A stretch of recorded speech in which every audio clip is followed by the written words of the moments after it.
Welcome. This is Jean Eaton of Information Managers. It is my honor and pleasure to be with you today at Practice Management Nuggets. This is a weekly interview series with practice managers, healthcare providers, or trusted vendors who support healthcare practices. Our topics help primary care practice managers, healthcare providers, and owners to implement, maintain, or improve their business and practice administration so that healthcare providers can focus on providing quality healthcare services. I am your host, Jean Eaton, the practice management mentor with Information Managers. And this week, our guest is Dr. Randi Ross. Dr. Randi Ross is joining us on Google Hangouts and on this webinar. And we're going to start our presentation in just a moment. Dr. Randi Ross has been in the wellness industry for over 2.5 decades.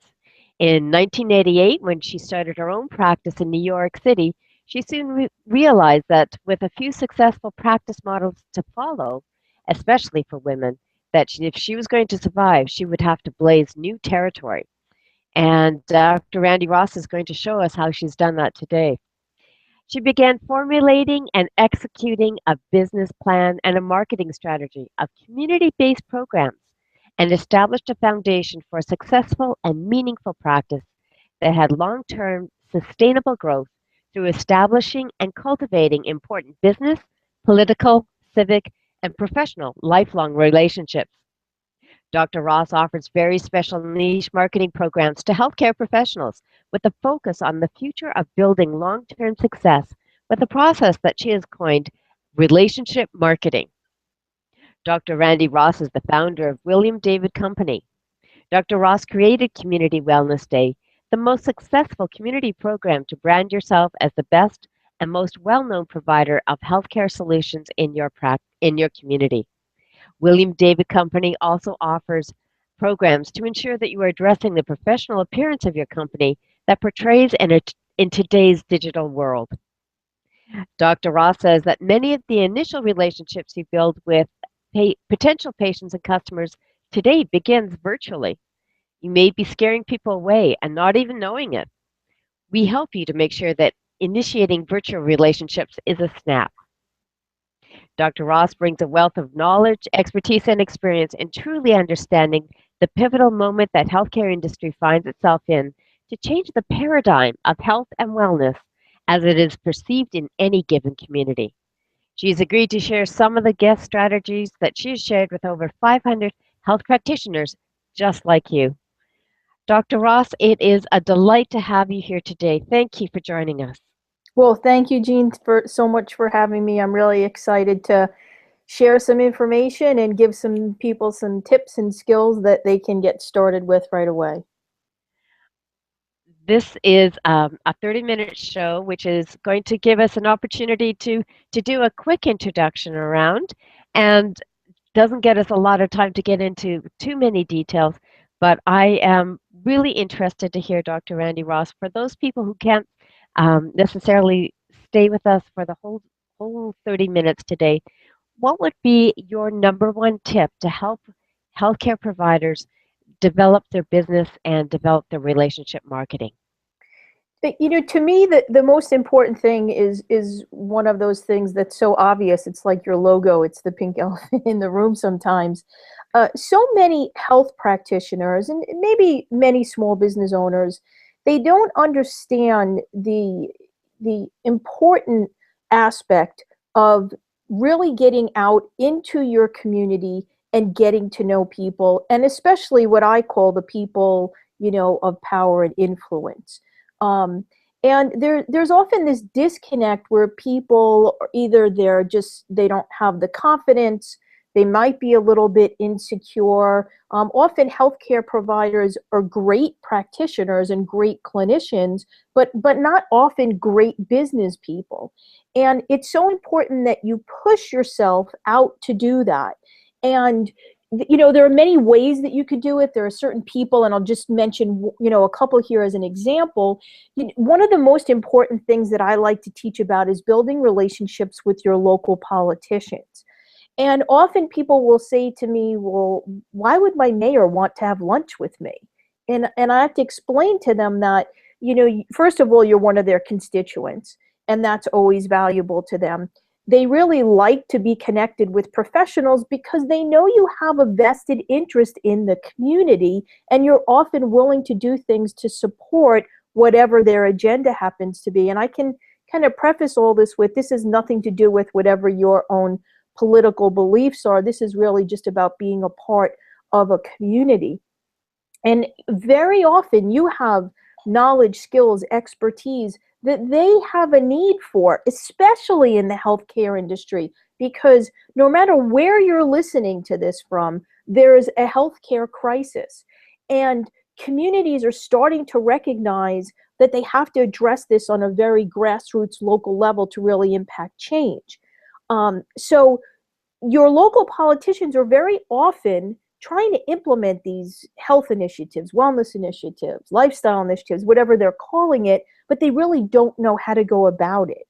So one of the most effective strategies that's really kind of become polarized, maybe in the last 4 or 5 years, is this aspect of making relationships with your local politicians, and that can be different depending upon where you're listening to this from, and just going in and not having an agenda. This is the most important thing that I teach. When you meet with someone, whether you go in, and we don't have time to go over the details of this, whether you go into their office and just introduce yourself, you call them on the phone, maybe you meet them at another event or a civic organization you happen to belong to, and you ask to get together with them, don't go into it with an agenda that's about you. That's the biggest mistake that people make. Go into it with, how can I help? What is going on in our community that I might not be aware of? That there's something that maybe I can add some value to, that I can help solve a problem or begin the process to put the wheels in motion. And when you go into it that way, you have to listen to what they're saying. And this kind of strategy really applies to no matter who you're meeting with. But it's very important to listen and not talk so much. This is, Jean, kind of where I always say my little thing about God gave you 2 ears and 1 mouth for a reason, because you're supposed to listen twice as much as you talk. When you really listen, what happens is people start to unveil certain things that you won't hear if you're just kind of talking at them. And then what you often hear is what I refer to as somewhere you can slot yourself in. Now, depending upon what kind of practitioner you are, there might be different places that you'll hear that. And understanding that, again, you're there to help, and you're there to be an active member of your community and provide knowledge and expertise, and again, whatever your specialty is, to help improve the lifestyle of the residents of your community. And in turn, you will be helping this particular political leader solve a problem, put together an initiative, address an agenda that they have, and you now become a valued member of their team. So even though you don't work for them and you're not an employee for them or anything like that, you now become a valuable member of their team. And here's what happens as a result of that. All of a sudden, what you see is you start getting invited to things that you were not on the invitation list, prior to developing this kind of relationship. It doesn't happen with one meeting. We'll go over relationship marketing, has steps and phases to it, and you have to go through them all. There's no shortcuts. But, the most important thing you could do is go out there, put yourself out there, not be worried about, what do I have to offer? You have a lot to offer. And just going and offering to be a valued member of their team and support them any way you can. You start getting these phone calls from people that are, they're having a luncheon or some kind of fundraiser and they need a speaker, or they do have some kind of, initiative that they're putting together. And we heard from Mayor Jones that you might be interested in co-chairing this, or you might know someone that can help us. Maybe you can put us together with someone that has a certain kind of information, or they're having an event and they would like you to be a participant. All of a sudden, what you start to see when you get yourself out there and build these relationships with, again, using politicians as an example, is you start to get connected with people and you're viewed as an authority. Because when Mayor Jones calls someone up that's having a luncheon and needs a keynote speaker and says, I just had lunch with this really, really nice doctor, very knowledgeable. I think that you should call her up because I think she would be a great keynote speaker on, whatever the particular topic is. So if I could instill one thing in people that are listening to this, that are a part of your viewers, it's you have to get out there. And the best way to understand how powerful this is to build your practice is your new patients that you need for next week or next month are not currently hiding under the chairs in your waiting room. That I can assure you. They're out in the community. And the only way for you to expand your reach is for you to get out there, meet people who know lots of people, and will view you as an authority and have your name in the forefront of their mind when they're speaking to other people. This is how very wealthy people interact. This is why you see they go to these fundraisers and these galas and they play golf together. This is how they do things. And when you're not in that category, and as a small independent business owner, we often we're at a loss and there's a huge disconnect. But this is how successful business is done. It's such a great point to be able to provide that opportunity to network and just be there without having an agenda. That on some levels is really hard to do because you're so full of energy and enthusiasm about what your special project is. But the way to be able to make that connection is just to be able to listen, to network, and to be able to offer some assistance and just make an impression because you might not have something to connect with today, but they'll remember you tomorrow. Absolutely. And I have to tell you, Jean, you're right. It is difficult for a lot of people when you first start doing this. And I have people that I, work with privately that I'll go to meetings with them initially, until they feel comfortable. And I've given, many bruised ankles under the table because I'm kicking them because I said, well, but we went through this. You're not supposed to just keep talking. You're supposed to listen. So it does, it's not something that comes easily to everyone because you're right. You're excited about what you do. You want to share it. You want people to know that you can help them, but you get more out of listening. I have, as a business owner personally, I have had doors open for me because I have mastered this process. And I will go into a meeting and really just listen. And sometimes the direction that it goes is totally off course from what you initially thought. And that's okay because that's really usually where the growth happens. So it's something you sometimes have to practice. And when you walk away from a meeting, if you're like me, I review the whole thing in my head and I say, okay, I could have done that better. I could have said that then. I could have, maybe I shouldn't have said that there. But, it's never perfected. You're always improving. I still, to this day, walk away from meetings and think about the good things that I did and things that I could have done better. And the only other follow-up to this that's really important is a little strategy that I'll give that after a meeting. What I tell people is have a little box in your car, just a little cardboard box or something, and in there have a notepad and like a legal pad and some pens, and then also some note cards. The reason why you want to do that, the second you get in the car, you want to make notes of everything that you remember that was said at that meeting, because there's a good chance, I don't remember the exact statistics, but in an hour you forget like 80% of it. That's for when we go in for follow-up, meetings or reconnecting with someone. If you have notes to refer to, you can make that connection much easier.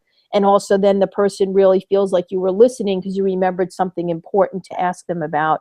The second thing that I always tell people to do, and this is so important, is write them a note right then and there. Dear Mayor Jones, it was so nice for you to take the time to have lunch with me today. I'm really looking forward to helping you be a part of this wellness initiative, that you're bringing forth for our community. And then whatever, the follow-up is, call you on Monday. And I put it in the mail right there.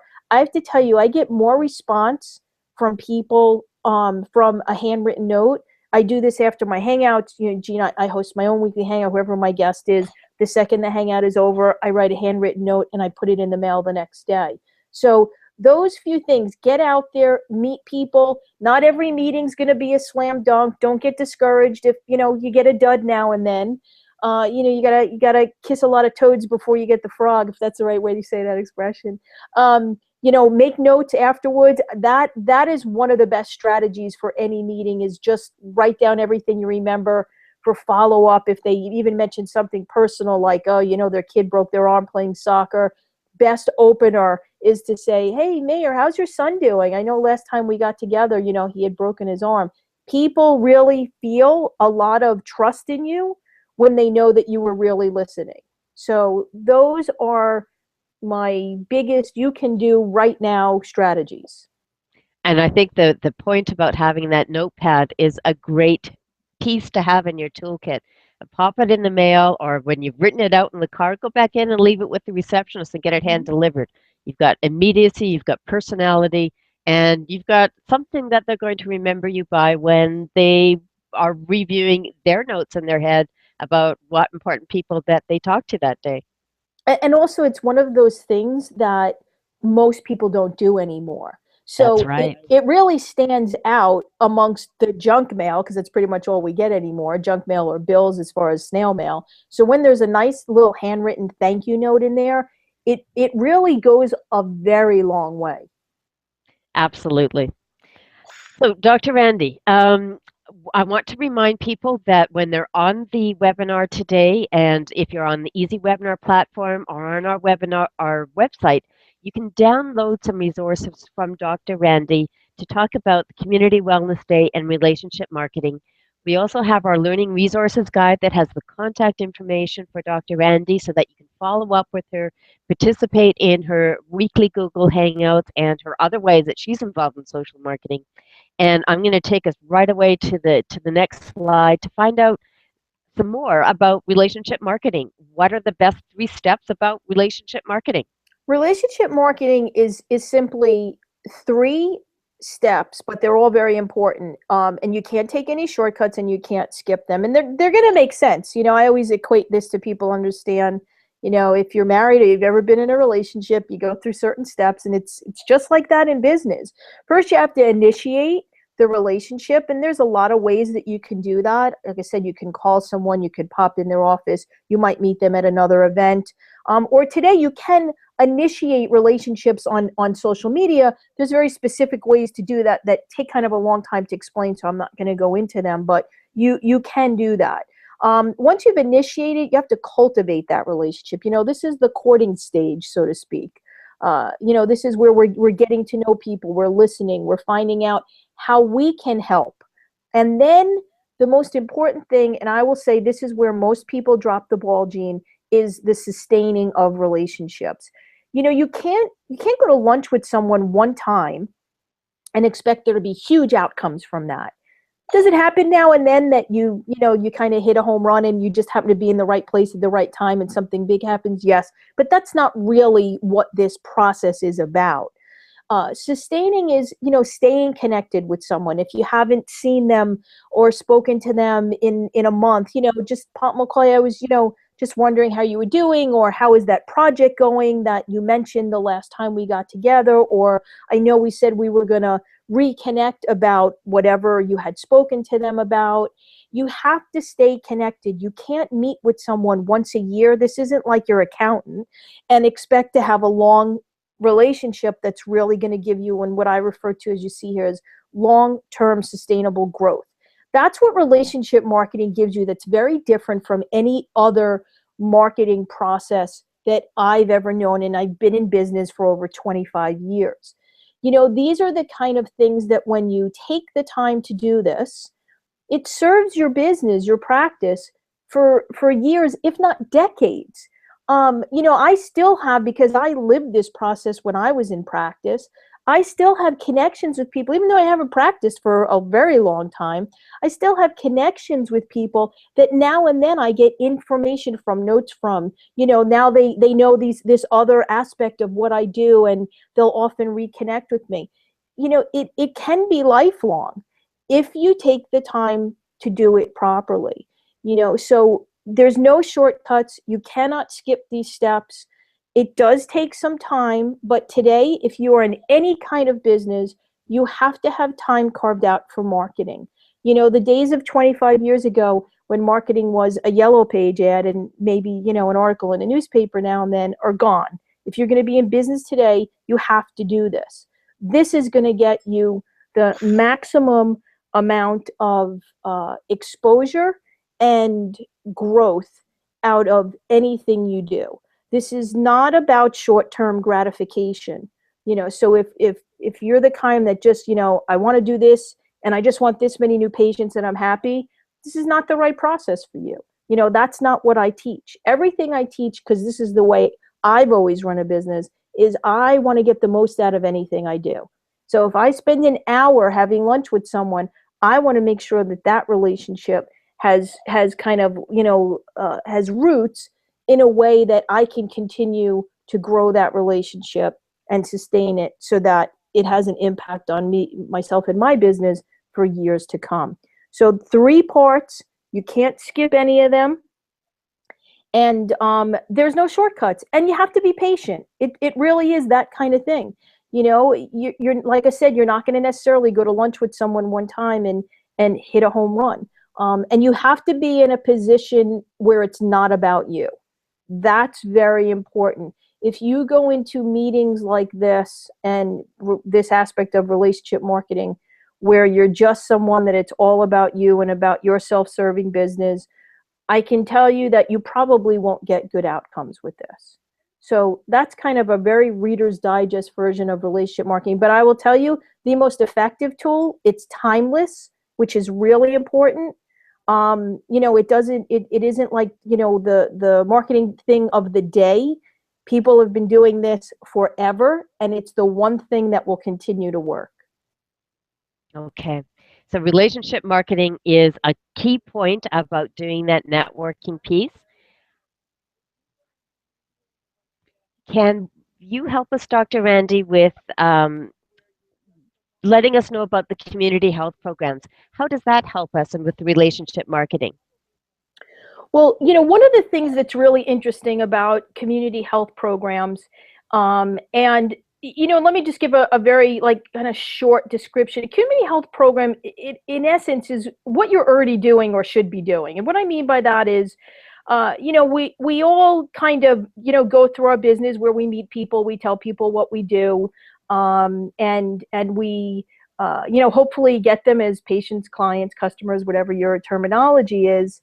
And we do it one by one by one. And that obviously takes a very long time because there's only so many people you could talk to in a given day. When you host a community health program, we kind of take that same concept of letting people know what you do, except we put it on steroids. And what I mean by that is we're going to show you how, in the course of just a few short months, you are going to meet more people and build relationships with more people than you could doing it one by one in 5 or 10 years. And that's what a community health program allows you to do. Now, we have Community Wellness Day, which is our premier program. And I very confidently say that there is no one else out there that does what we do or knows what we know. We take you on a process of using a community health program as a way to do relationship marketing. And real simply, what I mean by that is we have a step-by-step process. We show you how to go through different categories of people in your community. So the 4 core categories of our event are health, safety, environmental, and financial wellness. What those categories allow us to do is really engage such a huge variety of people. And what we do is we show you how to go out into the community, engage people that fall into any of those categories, and invite them to be a part of your event. What's different doing it that way than just going out and meeting people independently is really illustrated simply this way. And I'll give this example for everyone to really understand simply. So if I was calling up a company, and let's say I had, you know, a lifestyle medicine type of program, a wellness program, whatever terminology you're using, or I have some type of educational process that I go out into the community and share information. If I call someone up and I call up, a company and I say, hi, I'm Dr. Ross. I'd like to come in and offer a workshop on, a healthy way to live with diabetes to your staff or your team. Is that something you'd be interested in? There's a good chance that even though I'm trying to do something really good and I have the best of intentions, and most times it's free, I'm often met with a little bit of resistance because it still comes across as it's about my self-serving business. The flip side of that is when I call up a company and I say, hi, I'm Dr. Ross. I'm the host of Community Wellness Day here in town, and I'd like to see who in your company I talk to about aligning ourselves to serve the needs of our community. Now, right there, they probably didn't even hear my name. They just know, okay, this is about a community event. Let me connect her to, Mary, who's our community relations a person in our company. Now, I get past the gatekeeper. I get to Mary. I tell Mary a little bit about, our event and that I'd like to set a meeting with her. What happens is I now am building a relationship with Mary under the umbrella of we're working together on Community Wellness Day to serve the needs of our community. And most companies and businesses want to have this great community presence, so they're very open to being a part of things. And what happens as a result of that, and I do this with companies, I do this with politicians. I mean, when I meet with a politician and talk to them about a community wellness day, I mean, their eyes just like pop out of their head. They just want to do everything they can to help. And I meet with police and fire officials, and I meet with other health professionals and the leaders of school districts, school superintendents or whatever the equivalent is of. And I'm not talking about my for-profit business. I'm talking about this great event we're going to bring together. And as the host and coordinator, I now become like the rock star. And when I bring this day together, and this is what our program allows you to do in a way that you don't have to figure it all out. We've done it. We've done hundreds and hundreds of these. We know how to make you shine. We know the people to connect you to. We know exactly what to tell you to say to them. We know what you want to be posting on social media. We know how to get free press coverage for your event, and on and on and on and on. And as a result of that, you literally become a rock star that day.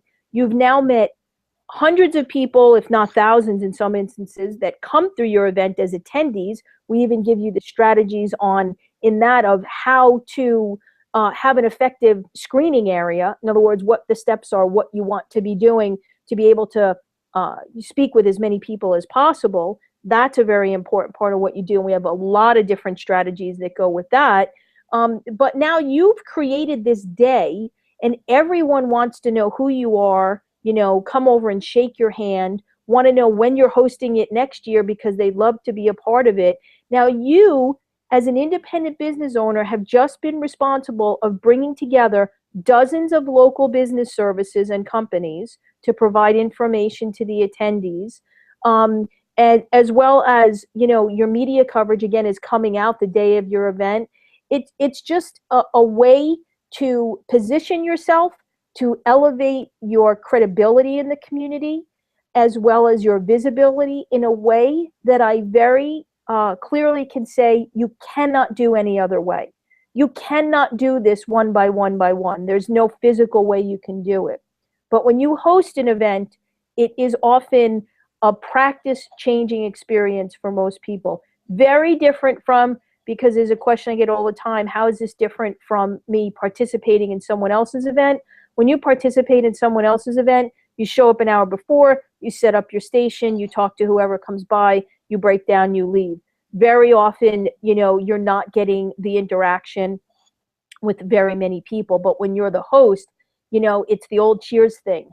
Everyone knows your name. Everyone knows who you are. All the promotion is basically branded with you, as well as Community Wellness Day. So again, we offer a program you cannot find anywhere else. It's turnkey. We hold your hand. We walk you through the entire process. There's nothing you have to figure out on your own.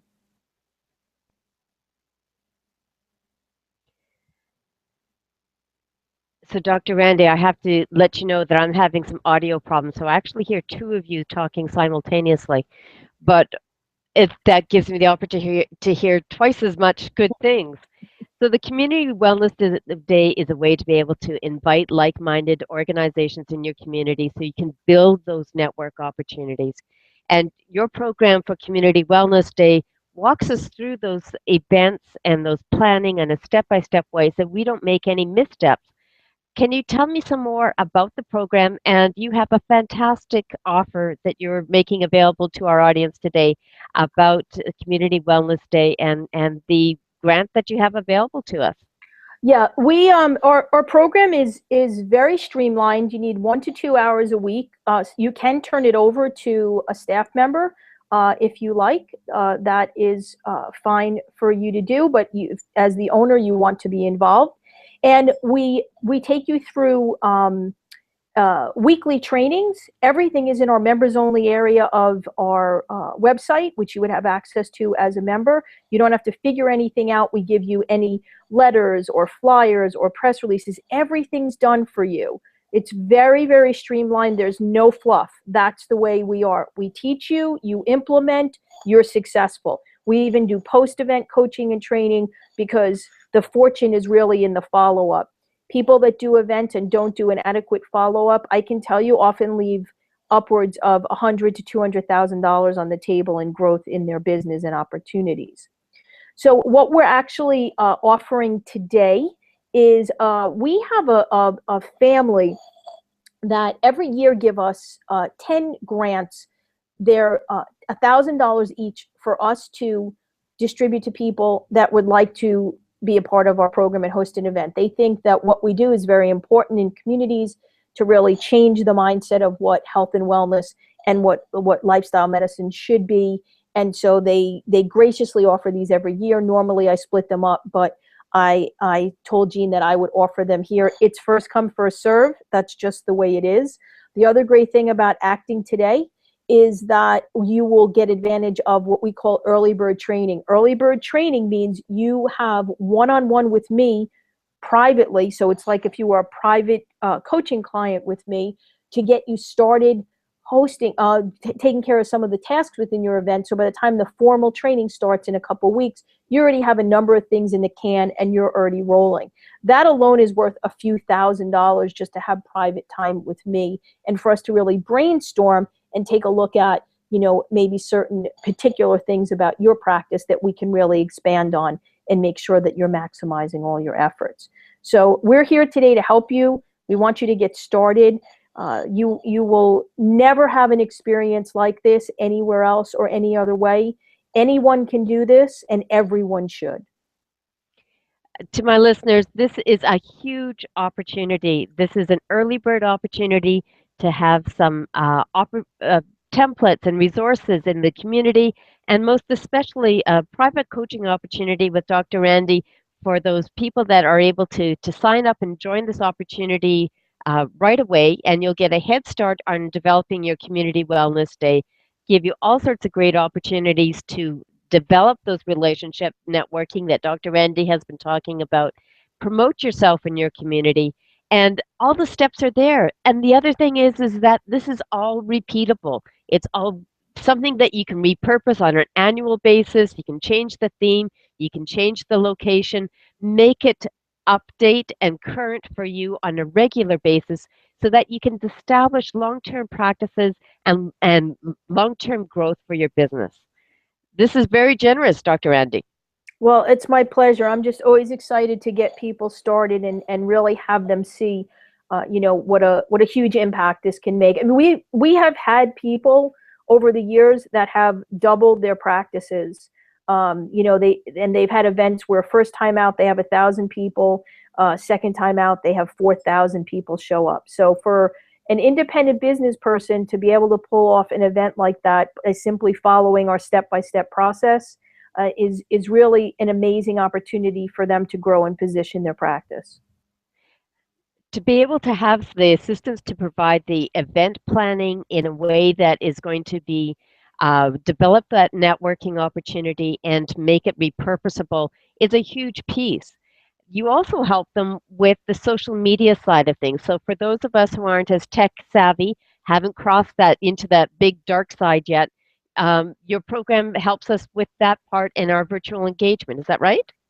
Yeah. We do teach a number of aspects of social media. We even teach people how to do video interviews if it's something they want to do. They don't have to. We encourage it. Today, everybody has an iPhone, and you can, be out to lunch with the mayor and say, "Hey, give me a 60-second soundbite about Community Wellness Day." We teach you how to specifically do that. And virtual engagement rating is something that we actually offer a process where we evaluate your virtual engagement. You have to go to our website and just click on that. It's actually in the notes as well, where you can, page 3, you can click on that, and we really take a look at what is your virtual engagement. A lot of people don't understand, Jean, that actually not having their social media built properly hurts their business, and they lose business, and people turn away from them. So most people today think, oh, I have a Facebook page, or, something like that. I have virtual engagement. And then you take a look at all of their platforms, and they're either not built, or they're built really poorly, and they make a horrible first impression. And today, people are expecting you to have social media platforms. They're expecting them to be built properly in an engaging way when they land there. And when you don't have that done, again, it's that really bad first impression. Same thing as if you have a practice, you wouldn't want to have, an office that has carpets with big stains on it, or ripped chairs, because you could be the greatest practitioner in the world, but when people walk in there, they're going to kind of go, oh. So your virtual, presence has now become just as important as your physical presence.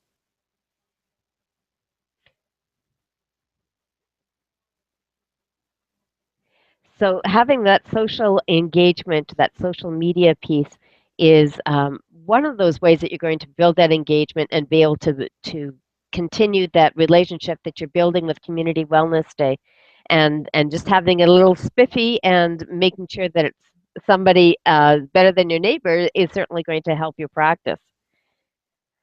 That's correct. Okay. Dr. Randy, this has been a fantastic opportunity. You have been extremely generous with being able to provide us some information that we can share and use right away.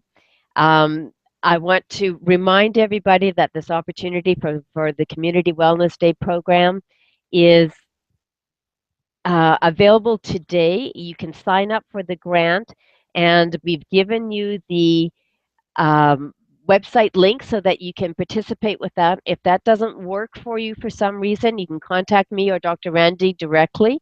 Her contact information is on the Learning Resources Guide. And we want to encourage you to ask questions, join the community, and find ways that you can develop your relationships to market your practice in a way that's going to help you today and tomorrow and position you in that community as a person of influence and expertise. Dr. Randy, is there anything else that you'd like to say before we wrap up today? I want to thank you for this opportunity. I hope everyone feels like they have a little bit of direction to get out there and do what they really need to do. I welcome the opportunity to work with all of you on Community Wellness Day. I can guarantee you will never regret it. And make sure you at the very least visit our website, take our virtual engagement score, because a lot of people are really losing business because they don't understand how to do this properly. And unfortunately, a lot of people hire people that think they know what they're doing, and they don't, and you wind up with the same result. So take advantage of what we're offering. We're here to help. We want to help you grow. We want to help you help more people and improve your communities. Thank you, Dr. Randy. Our webinar is going to be available on our website for replay, so you can share this information with your network and become part of that relationship marketing to be able to let people know about how important it is to be able to develop that relationship marketing and to be able to help people to explore their opportunities for hosting their own community wellness day. Let's stay connected. We're here just about every Thursday for Practice Management Nuggets, and Dr. Randy has her Google Hangout as well on Thursdays. stay connected with us on LinkedIn and Facebook, and be able to join us with Twitter. It's our pleasure to be with you today, and Dr. Randy, we will certainly stay in touch. It's been a great pleasure to be with you today. Thank you very much.